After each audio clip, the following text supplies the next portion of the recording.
El Congreso aprobó en tercer debate la resucitada reforma laboral del gobierno. A ver, los puntos clave, Sebastián.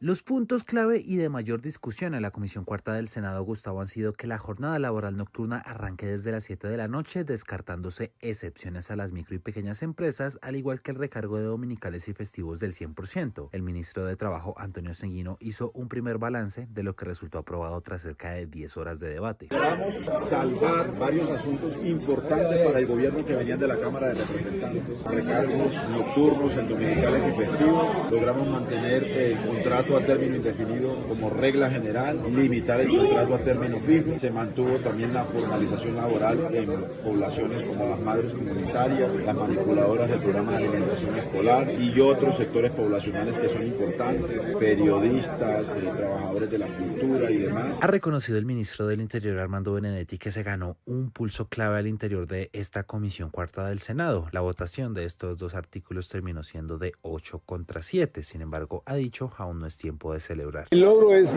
bastante amplio para el gobierno. Todavía nos falta un cuarto debate, así que a pesar de que estoy contento, no celebro nada. De hecho, y a pesar de que se aprobó el artículo que establece el contrato de aprendizaje del SENA como una forma especial, subiendo la remuneración al 75% del salario mínimo en fase lectiva y al 100% en etapa práctica, dijo Sanguino, van a insistir con que sea un derecho completo. Quedaron pendientes varios asuntos que son de preocupación y que son una línea roja del gobierno nacional, como por ejemplo el contrato laboral para los aprendices del SENA. Es un asunto en el que seguiremos insistiendo. De acuerdo con los integrantes de la comisión, 10 de las 12 preguntas que contenía la consulta popular 1.0 fueron incluidas en el marco de esta discusión. Por eso ha dicho la presidenta de la comisión, Angélica Lozano, el gobierno, el presidente Gustavo Petro, debería dejar de lado esta intención de convocar a las urnas. La Comisión Cuarta le cumple a Colombia, le entrega una reforma laboral moderna, drástica, que cambia de fondo, que es profunda, y el presidente tiene que dejar su embeleco político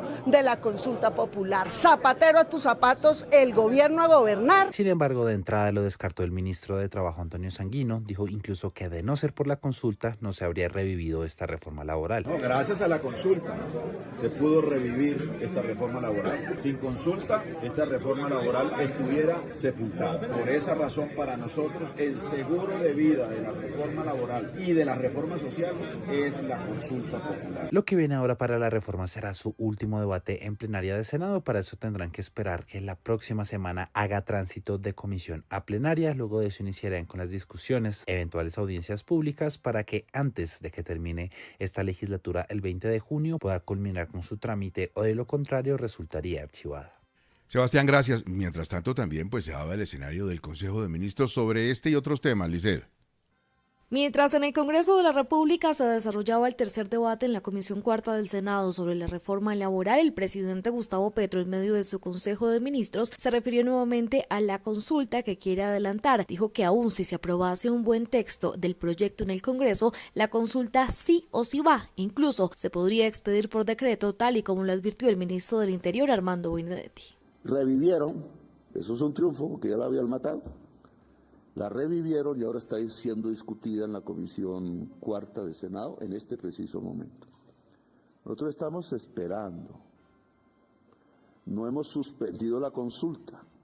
La consulta va porque aún si se aprobase un buen texto en la Comisión Cuarta del Senado, pues queda la plenaria del Senado, queda la conciliación y ya sabemos que nos hacen trampas, sobre todo cuando las cosas pasan a manos del presidente del Senado. Respaldó al ministro del Interior, quien afirmó que cuando se votó la consulta popular el pasado 14 de mayo, no se leyó la proposición que se iba a votar, lo cual no estaría permitido según el artículo 125 de la Ley Quinta de 1992. Por tanto, el presidente dijo que no está incumpliendo la ley.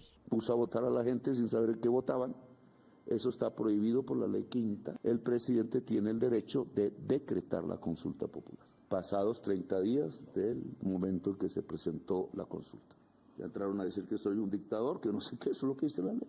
para que son brutos, porque son tramposos el senador. Y es que mientras el presidente se reunía con su gabinete, el Congreso estaba haciendo lo propio debatiendo el proyecto. Casi que en tiempo real, el presidente se refirió a una proposición aprobada en el Senado para modificar la jornada nocturna desde las 7 de la noche. Insistió en que debería ser desde las 6 y calificó como esclavistas a los congresistas que la aprobaron. Es decir, no quieren que los trabajadores que trabajan después de 7 de la noche ganan un poco más. No quieren, y esto tiene que anotarla, las regiones de donde son. Esto es una reacción, esto es la gente del siglo XVII tratando de construir esclavismo en Colombia. Finalmente se refirió a las jornadas de movilizaciones que se van a adelantar hoy. Dijo que hay información de que podrían ser infiltradas y le envió nuevamente un mensaje a los colombianos para que los trabajadores que quieran salir no tengan ningún tipo de sanción por sus empleadores y también para que se evite cualquier alteración al orden público. Licey, gracias. Bueno, como dijo Jack el Destripador, vamos por partes. Lo primero, Cristo, tiene que ver con las decisiones de la comisión, con los 3 temas sensibles de los que habíamos comentado ayer. ¿Dónde ganó? ¿Dónde perdió el gobierno? ¿Cómo estuvo el asunto? Quedó el marcador 2-1, Gustavo, en los 3 temas que habíamos mencionado ayer. Yo creo que el gobierno gana con una votación apretada en la Comisión Cuarta del Senado. 2 temas que son el eje central de la reforma, porque es devolverle derechos que, hay que decirlo, tenían los trabajadores antes del 2003 en Colombia. Esto tampoco es nuevo. Y es el recargo nocturno, que ya no será a partir de las 9 de la noche, sino a partir de las 7 de la noche se le reconocerá al trabajador, como venía en el texto de la Cámara, y en el proyecto original venía a las 6, pero en el texto de la Cámara se concertó a las 7, y el recargo dominical y festivo, que se pagará ahora el 100%. Pierde el gobierno el pulso en el tema de los aprendices del SENA, o lo pierde parcialmente. Se reconoce un contrato laboral especial, pero el gobierno, en el texto de la Cámara, se había logrado concertar con la Cámara que los aprendices del SENA tendrían un vínculo laboral ordinario normal del Código de Trabajo con los empleadores. Y en el caso de la remuneración que se les da y la monetización, se mantiene igual. Luego el marcador queda 2-1, gana el gobierno.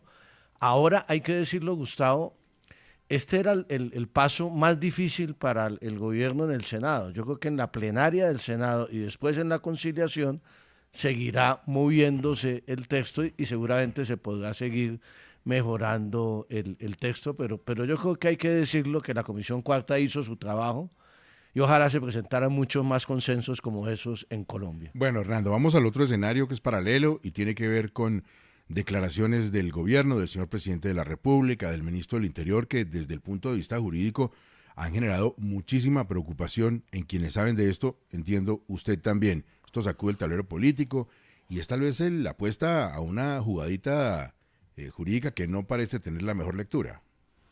Una leguleyada, Gustavo, pero permítame, lo explicamos sencillamente para los oyentes. Voy a emplear el fútbol como ejemplo. El gobierno quiso jugar un primer partido de fútbol, lo jugó y lo perdió. En ese primer partido de fútbol el Senado no aprobó ese primer intento de consulta popular. De paso, también hay que reiterar que esa consulta popular es una clase de balón que cuesta más de 800.000 millones de pesos y que se compra no con plata del gobierno, sino de todos los que pagamos impuestos y que bien podría emplearse para hacer no políticas, sino viviendas o escuelas populares. Pero volvamos al fútbol. Terminado ese primer partido o consulta 1.0, el gobierno quiso jugar un segundo partido. Y lo quiso jugar a pesar de que ya no podía volver a jugar en ese campeonato, sino en el siguiente. Y en todo caso, porque el mismo gobierno sabía y por eso presentó un nuevo intento, que había perdido el primer partido. Pero a las patadas presentó un nuevo intento de consulta, la consulta 2.0, es réplica o gemelar del anterior. Y luego se dio cuenta que para ese segundo partido no hizo las cosas bien y que el mismo gobierno se había volado las reglas de juego. Jaramillo, Benedetti, Sanguino, bueno, todo este trípode del que ya sabemos sus hechos y actos.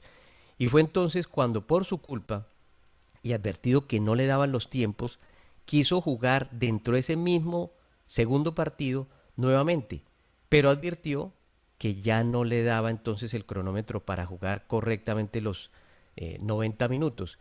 Y ahora entonces quiere echar indebidamente hacia atrás para que se vuelva a jugar ese primer partido que ciertamente ya terminó y ya perdió.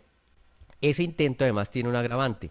No lo pretende hacer acudiendo al VAR o a la FIFA, sino, por así decirlo, cogiendo a las puertas del estadio a las patadas y luego invadiendo la cancha para no dejar que ningún otro equipo pueda jugar. Ese es el ejemplo claro en materia de fútbol. Vamos a una explicación más jurídica, digámoslo, indicando los dos pecados más protuberantes que tiene esta irregular intención del gobierno de hacer valer lo que no tiene valor jurídico. Primer pecado, incompetencia. El presidente, y cualquiera puede leerlo en nuestra Constitución, no tiene la potestad constitucional de convocar a esa consulta sin el concepto previo y favorable del Senado que precisamente nuestra misma Constitución exige. Y si lo hace, como lo ha anunciado, ese acto, ojo, no obliga a nadie, por ejemplo, a la registraduría a contabilizar esos votos. Y ese documento escrito ni siquiera valdría el papel en el que esté contenido. Segundo pecado, y con esto termino, extralimitación.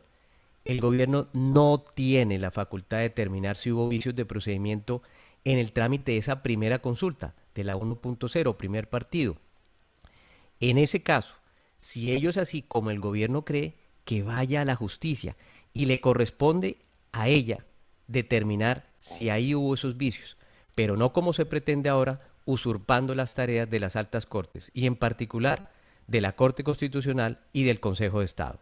6:28 en su propia cuenta, su familia publica y confirma el fallecimiento de Kepa Amuchastegui, actor queridísimo, respetadísimo en Colombia. La velación será en la Candelaria el día de hoy. Estarán informándonos a través de esta cuenta el detalle de esta muy triste noticia para el mundo de la cultura, del espectáculo, del arte, la muerte de Kepa Amuchastegui. Ahora, Cristo, volviendo a este escenario, es claro, como explica Hernando, que el gobierno está tomando el camino errado. La pregunta es, ¿esto lo está haciendo seriamente o esto es un cañazo para presionar? Bueno, el gobierno se equivoca realmente en este anuncio por dos razones fundamentales. Primero, para complementar lo que decía Hernando, en el trámite de la consulta, de la votación, en el trámite el secretario del Senado anunció que se iba a votar la consulta, la solicitud del presidente del concepto previo, y anunció que estaba publicada en la Gaceta las preguntas de la consulta. Luego, lo fundamental en este caso, que es la publicidad, los senadores cuando votaron sí sabían que estaban votando, que era la solicitud de consultar al pueblo o no. Y segundo, se asimilan, se equivoca el gobierno también al asimilar el trámite de la consulta, que es un trámite especialísimo, que no necesita una proposición, al trámite de un proyecto de ley que cuando termina la discusión sí hay una proposición. De hecho, en el informe de las comisiones accidentales no terminaban con una proposición. Luego me parece que ahí, sobre los hechos, no había motivo para eso. Por eso la equivocación es tan clara que hay sectores en el Congreso que están asumiendo que lo que hizo el gobierno ayer fue de alguna manera poner un poquito más de presión al Congreso de la República para la aprobación de una buena reforma desde las perspectivas del gobierno y yo creo que ojalá eso sea así, sea un cañazo, Gustavo, porque de lo contrario, si se insiste en esa posición, la verdad es que el gobierno estaría de alguna manera tomando una decisión que son de las Cortes, que es la de definir si la decisión, valga la redundancia, de otra rama del poder público es legal o no, y eso le corresponde o al Consejo de Estado o a la Corte Constitucional. Hay antecedentes, Gustavo, de discusiones en esa materia, de votaciones muy apretadas anteriormente, que fue la de las circunscripciones transitorias de paz hace unos años, pero de pronto más adelante comentamos ese tema, y eso terminó definiéndolo el Consejo de Estado, no el gobierno de entonces.